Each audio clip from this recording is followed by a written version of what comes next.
Happy Tuesday, everybody. Andy from WagerTalk.com. We're going to talk Dana White Contender Series Week 5. And I'm going to do something a little bit different here on the show for this week. So everyone knows that our plays are up at WagerTalk.com. However, I'm going to give out my best bet for Contender Series here on the show. The reason is I have a 5% best bet that is up for this weekend. It's for UFC, and I'm on a really nice 6-0 run. Now, this run does include Contender Series, so I'm feeling really good about Contender Series, but I want that 7-0 for this Saturday. I want to save that 7-0 for this Saturday. So I'm not going to sell anything for tonight. I'm instead just going to give you all my thoughts for this card, give out a best bet. And if we cash that, help me out. Go grab that 5% play. Let's move this official MMA streak to 7-0 on Wager Talk. So let's cash tonight and then make you guys a deal that if you make some money off me,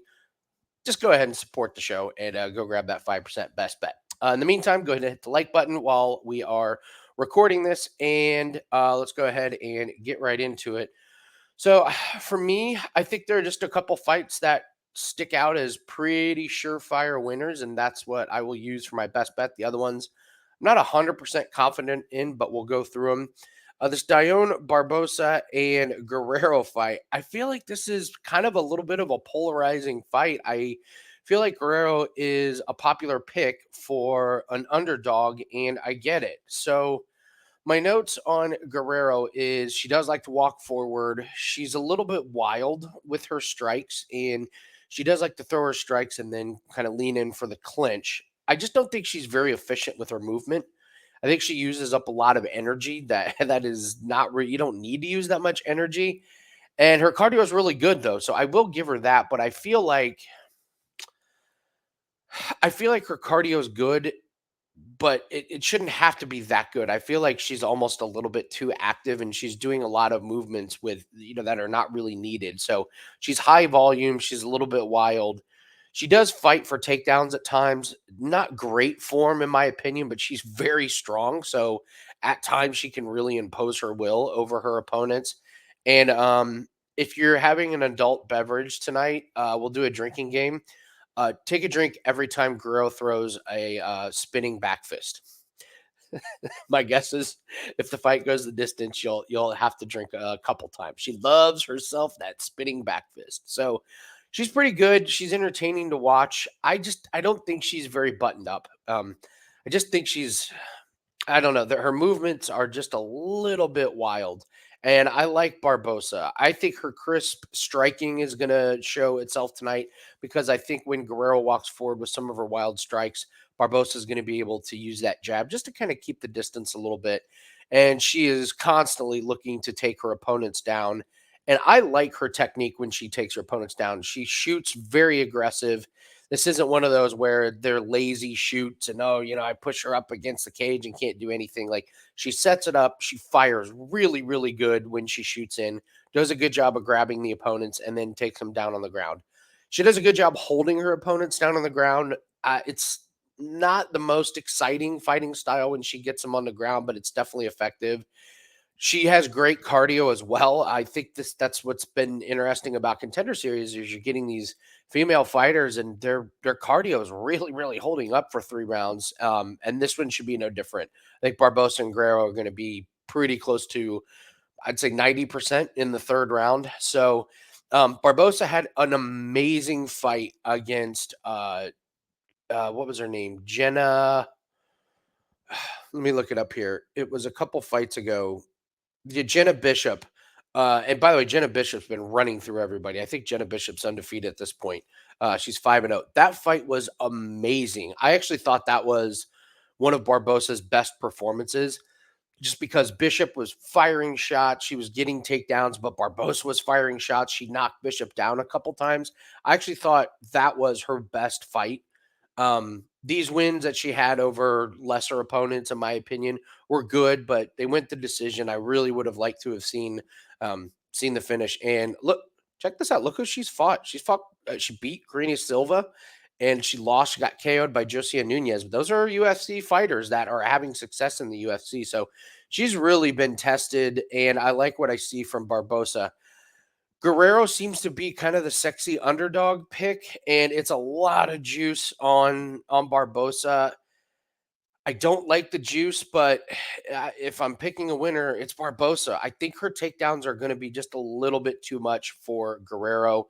I like Guerrero's style. I think it's a little bit more exciting, but I think Barbosa is just the more crisp and more kind of dialed in and more technical fighter. I think her stance is a little bit cleaner. I think just her movement's a little bit cleaner. So I'm not going to make a bet involving Barbosa. I would lean Barbosa to win. I would lean overs, and maybe when props come out, you could look at Barbosa by decision because I don't think either of them are going to finish. If anyone does finish, my guess it would be Barbosa, maybe on the ground, but should be a good fight. I don't agree with the line at all. With Barbosa being like minus, I think she's like minus 350 at the time of recording it. So I'll take Barbosa by decision for purposes of the video, but for betting purposes, I'm not going to put this one in anything. Gene Silva, Kevin Vallejos, and Vallejos. And so I like the underdog in this one. I like Gene Silva. The problem, you cannot find film on this guy. You just can't. So again, I will not be betting on him because I just cannot find as much as I can. So he likes to push forward. His striking does look pretty good. He does win by finish. I don't really know that much about the opponents that he's been fighting in the Spartacus MMA. I've tried. I've searched the Spartacus MMA. There's just not a lot of video out there. So I it's too much unknown for me, but I do like his style and I do like his stand up. Kevin Vallejos is young. This guy is 21 years old, and check this out. Look how many fights he had in 2022. One, two, three, four, five, six. This guy fought 7 times in 2022. So he's 11-0, and it's a listen, he won his fights. Congratulations. But these fights are not against very good competition. The Samurai Fight House is not impressive. This fight on paper looks pretty good. Eduardo Garagori, this guy had a run in the UFC for a little bit, but he lost to Ricardo Ramos, Darren Elkins, and then you just didn't really see him again. And then he comes and fights in this Brazilian fighting league, and then he fights Vallejos. And to me, this fight, Garagori did not look interested in being in that fight. He got finished in the second round. And to me, it just looked like kind of he got paid to show up and be a UFC name so this young guy could get a win. I don't know. It just didn't look like a really great fight. So I think Vallejos is going to be around for a while. He's young. I just don't think he's I don't know. I don't want to say I don't want to say he's too young because I don't want to pull that card. But Gene Silva just fights a little bit more like a veteran. I think he has a little bit more of a buttoned up stance. He just holds his hands a little bit more tighter. Maybe Vallejos has worked on this, but I'm gonna take a little splash on the underdog betting purposes. I'm probably not going to pull the trigger, but for this show, I'm going to pick Gene Silva as the underdog in this one. So maybe Kevin Vallejos proves me wrong, but I just think he needs a little bit more experience against some good competition. If he gets the win tonight, my guess is he probably gets a contract. This is the exact kind of guy Dana is looking for, a young guy, undefeated. I'd like this fight to go under. I think this fight does not have a chance of going the distance because Silva's going to come out looking to finish, and Vallejos is going to come out looking to finish. And if you're Silva, you got a really great chance to knock off an undefeated fighter who I gotta believe he thinks he can absolutely win this one. I do when I look at how Vallejos just kind of holds himself. I also noticed that Vallejos really looked like he was getting tired in the second round in that Garagori fight. So I don't know if his cardio has been tested. So I'm going to lean a little bit with Gene Silva as an underdog. We're getting great price on this one. This guy's been tested. I think I don't know what his level of competition really truly is, but from the clips that I've seen and the one fight that I was able to watch, I do kind of like what I see from him. This one is a real brutal one to pick betting wise. I'm staying away from it. Chad Hanekom and Dylan Budka. I think this potentially could be a pretty boring fight. Dylan likes to wrestle and grapple. does not get involved in very many striking exchanges. Now, Chad can get involved in some striking exchanges, and he has landed some knockouts. However, he can also get into the clinch and wrestle fest, and his fight can be a little bit boring at times. So, his elbow against his last opponent was pretty killer. It was a great elbow, and then um, I mean, this guy, I'm pretty sure he blew out the guy's leg with a great leg kick. The guy's leg was planted on the ground, and he ate 100% of it and went down. So I don't know if his leg broke or if he blew out a knee, but it was a vicious leg kick, and it ended the fight pretty quick. This fight right here against Janur, that was the one I was talking about that kind of got into a wrestle fest, and it got very boring. I hope these guys stand on the feet and it does not get into one of those boring ones. I mean, if they're going to if they're hoping for a contract, that's what they're going to have to do. If it does stay on the feet, I think it's Chad all day. Chad's going to have the height advantage and the reach advantage. My guess is Chad is going to land some shots, and Dylan's going to say, I don't really like this being on the feet. And he may try and push to get the wrestling and the grappling in. He's got good cardio. So does Chad. I don't think cardio is going to be an issue with these guys. But I'm going to lean ever so slightly Chad. I'm not going to bet on this one. I think Chad wins it on the feet, and I think Dylan, if he tries to wrestle and grapple, it's just not going to look good. And judges certainly do not reward control time with no damage on Contender Series. And I think Dylan knows that he cannot go out there and try and wrestle for 3 rounds and get a decision win and then get a contract. That would be pointless. So I think it's Chad's to win, and I think he does it on the feet. I think it's going to be really close, but give me Chad. I have no opinion on the distance because it could be a knockout early, or if they both get into wrestling and grappling, it could be a boring 3-round fight. But advice to these two guys is do not turn this into a wrestling grappling because there's no shot you're going to get a contract. So ever so slight lean to Chad, but I will not be betting on that. Sidey. I've heard it pronounced City and Sidey, so for purposes of this video, I will pronounce it Sidey versus Ramon Taveras. And the favorite is Sidey. Be honest, I think he should be higher of a favorite, and this is a fight I will be betting on. I don't believe in Ramon Taveras at all. Ramon Taveras fights out of one of these leagues where they take down fights of their star fighters if they don't look good. So we've seen this every once in a while with some of these guys where you're like, how come they took down or how come I can't find the fight where he lost in? Oh, that's because that's because the promotion took that fight down. So if you want to get a look at all of his knockouts, you can on YouTube, absolutely, but you ain't gonna find this loss. So Taveras is a front runner. He really likes beating up punching bags and tomato cans. Most of these guys that he fought just stand in front of him and let him punch him. I mean, this guy, Charles Bennett, this guy was 43 years old.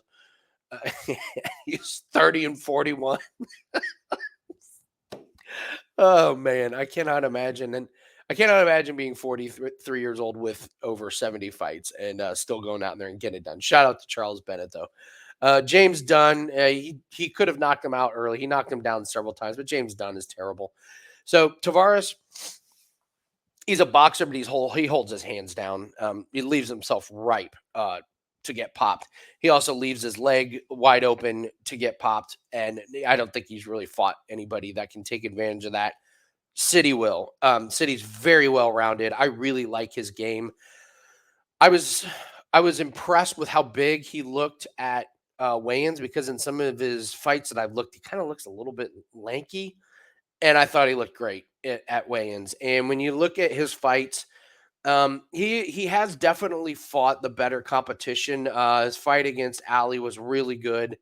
Willow Watson, even though he ended it quick, that was a pretty good fight.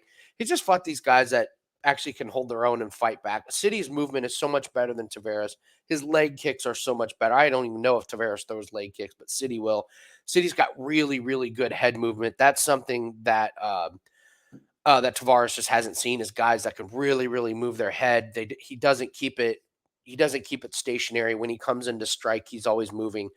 I think the big thing that Sidey has is a ground game. It would not stun me at all if City takes him down and finishes this on the ground, because I think that's where his biggest advantage is.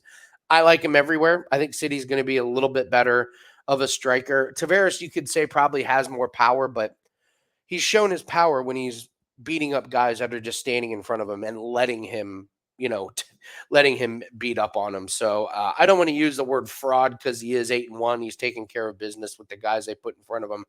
I just think this is way too big of a step up. I like City here. I think he gets the finish.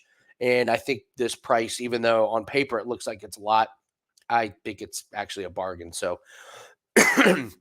my best bet, we're going to be doing a parlay, and City is absolutely going to be a part of that. So before we break down the main event, please, if you're watching this video, take us 1 second and hit the like button, and also leave a comment. Tell me what you guys think of the card tonight and what some of your picks are, and if you agree or disagree with some of my plays. We're going to give out our official play on here for free. We're not going to put it on WagerTalk.com. If we make you some money, invest in us and go grab that 5% best bet. That is for the UFC 293, and that is a play that I have been waiting on for a couple weeks. Finally got the lines out this week, and we're able to take advantage of it. So go grab that 5% best bet. That is up. We're on a 6-0 streak. I would love to get this thing up to double digits and see how high we can get it. I'm feeling really, really good in MMA right now, and we're seeing the card really well. So, all right, main event, Bruno Lopes, Brendson Ribeiro. This fight's not going to be close. Brendson Ribeiro, I think he's out of his league in this one.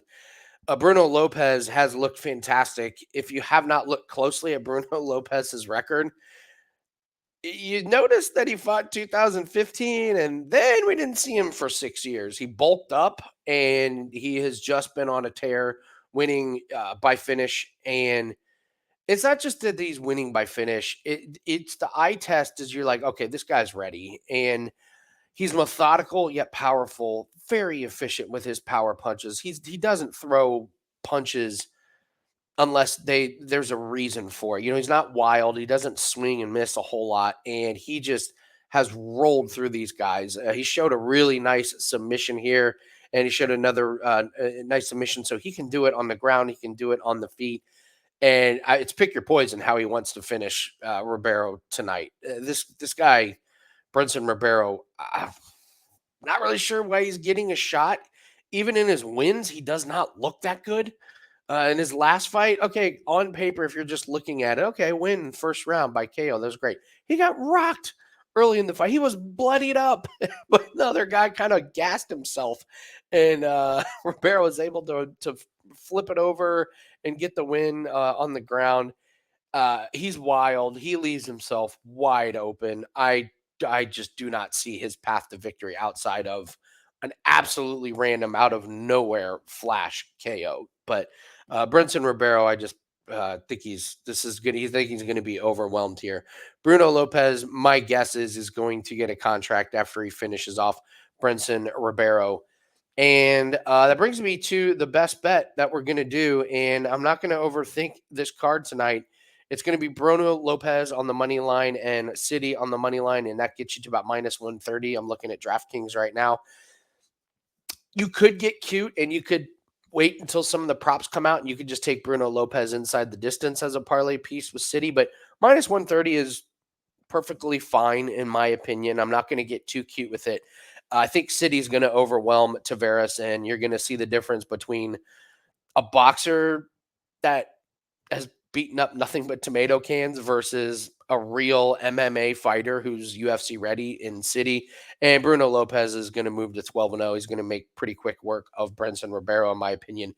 So I just think we parlay these together and we can grab ourselves a couple of units of profit here on a Tuesday evening. So the other fights just worry me a little bit too much. That Dione Barbosa, if you're going to play that one, I guess I would say Barbosa, I lean, and I lean by decision. Gene Silva, I think that one's worth a sprinkle on the underdog. And the Chad Hanekom and Budka, I'm staying away, but ever so slight lean to Chad. And then most confident plays are going to be City and Lopes. And I feel very confident in that. So, all right, guys, that's going to do it for the Dana White Contender Series. Leave a comment below. Let me know what you think about the plays. And don't forget to go grab that 5% best bet that is up for UFC 293 this Saturday. Thank you for joining us. The UFC 293 every fight breakdown video is up on this channel. And then, of course, we will be live tonight for Dana White Contender Series on the YouTube channel Takedown Live. Myself, my buddy Jim, watch the fights live, break down the fights, and see if we have any live betting opportunities. So join us. That's a free YouTube channel, Takedown Live. Good luck on all your bets. We will see everyone later, and have a great Tuesday.